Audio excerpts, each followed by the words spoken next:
You might think your prayer life is struggling because you don't pray enough. But the real issue is not how often you pray, it's what prayer is actually doing inside you. In the next few minutes, I'll walk you through how prayer quietly reshapes your heart, your desires, and your direction. You've just finished a prayer with a sincere amen. But the moment you stand up, the anxiety over bills, work, and relationships rushes back exactly as it was before. Sometimes, you can't even remember what you actually said to God. You still believe, you still pray every day, but there feels like an invisible wall preventing anything from reaching the core. It's not that you aren't sincere, it's just that something is misaligned, and you haven't been able to name it yet. Today, we're not just going to talk about praying more or trying harder. We're going to uncover what God is actually doing in you when you pray. If you've ever felt like your prayers aren't changing anything, stay with me through this. Because for many believers, what we call prayer today has quietly become something much smaller and more shallow than it was ever meant to be. Many believers are still praying, but very few are actually arriving before God. We've become so used to the programmed rhythms of religion, mumbling a few words before a meal, repeating the same phrases before bed, or rushing out a desperate plea when life gets hard or guilt starts to creep in. The problem isn't the repetition. The problem is that our hearts are no longer present. Have you ever caught yourself speaking to the Almighty while your mind is wandering through unpaid bills, unread texts, or tomorrow's work stress? We perform the right rituals, we say the right words, but we don't stay still long enough for Him to actually touch our souls.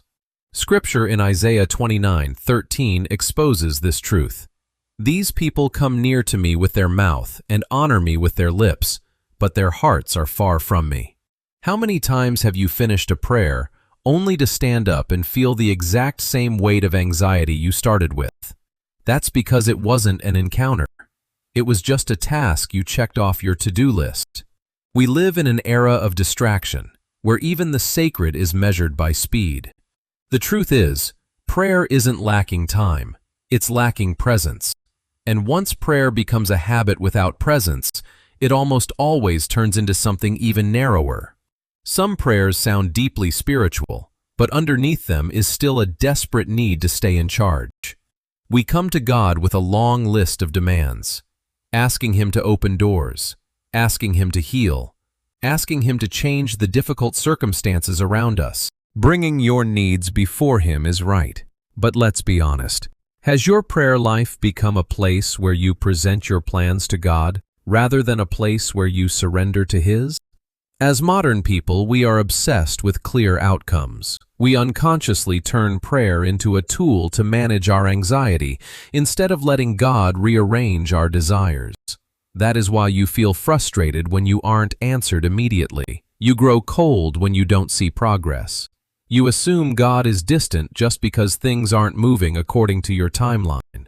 Scripture in James 4:3 warns us, "When you ask, you do not receive, because you ask with wrong motives." We often pray most fervently only when we fear losing a job, losing money, or losing a relationship. We repeat a single desire over and over, hoping God will simply agree with our will.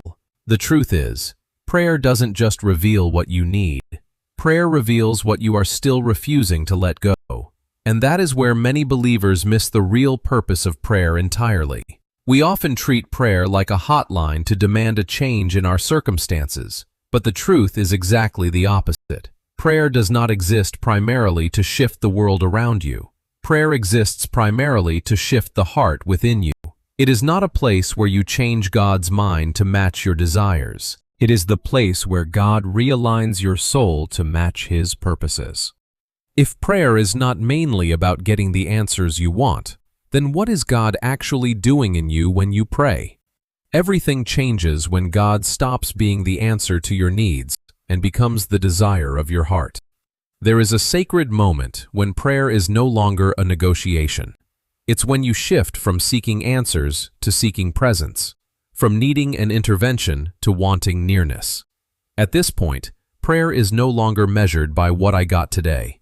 You find yourself able to sit still before God longer, even when nothing happens. You begin to cherish the silence with him, and it no longer feels like a waste of time. This intimacy isn't a constant emotional high. It's built on openness, consistency, and simply staying. Scripture in Psalm 27:4 captures this longing. One thing I ask from the Lord, this only do I seek, that I may dwell in the house of the Lord all the days of my life. Have you ever spent a few minutes in the morning just giving God your full attention, instead of jumping straight into your to-do list? Or in the middle of a restless night, whispered his name, not to ask for a way out, but just to feel that he is near?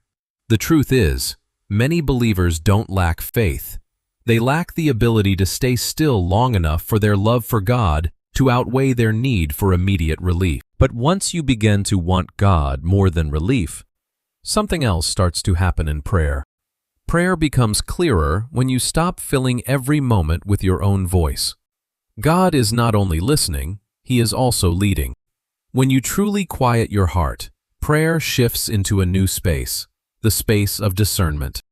This is where you begin to recognize holy convictions, warnings, and inner corrections. This guidance isn't mystical.